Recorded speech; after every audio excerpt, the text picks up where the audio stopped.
அனைவருக்கும் கணித வணக்கம். இப்போ பார்க்க போகிறது 7ஆம் வகுப்புக்குரிய கணக்கு 2ஆம் பருவம் பயிற்சி 3 இயற்கணிதம்ங்கிற யூனிட்டில் 6வது கணக்கு பார்க்க போகிறோம்.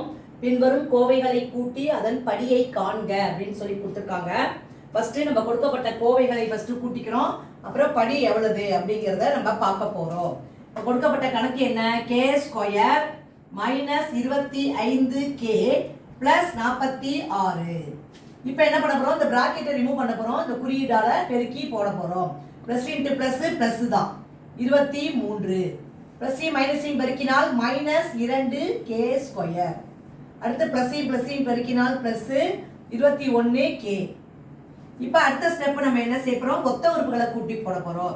இங்கே கே ஸ்கொயர்னு ஒத்த உறுப்பு இருக்கு, அதோட இது வந்து மைனஸ் 2k ஸ்கொயர் இருக்கு. இப்போ இது ரெண்டையும் கூட்டும் பொழுது வேறுபட்ட குறியீடாக இருக்கும் பொழுது கழிக்கணும், பெரிய குறியீடை இட வேண்டும்.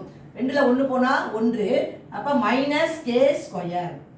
அதே மாதிரி கேங்கிற உறுப்பு இருக்கு, ஒத்த உறுப்பு மைனஸ் 25k, இங்கே ப்ளஸ் 21k இருக்கு. வேறுபட்ட குறியீடாக இருக்கிறதுனால கழிக்கிறோம்.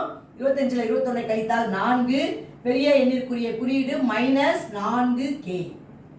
அடுத்து இதுவும் ப்ளஸ் தான், வாரிலேயே கூட்டி போட போகிறோம். 6 3 9, 4 2 6. இது வந்து இந்த கணக்குக்குரிய கூட்டிட்டோம். அடுத்து படிகள் எவ்வளோன்னு கேட்டுருக்காங்க. இங்கே 2 இருக்கு, இங்கே 1 இருக்கு. அப்போ பெரிய படி என்பது பெரிய நம்பரை தான் குறிக்கணும். அப்போ படி 2. இந்த கணக்குக்குரிய விடை வந்து படி வந்து 2. புரிஞ்சுங்களா?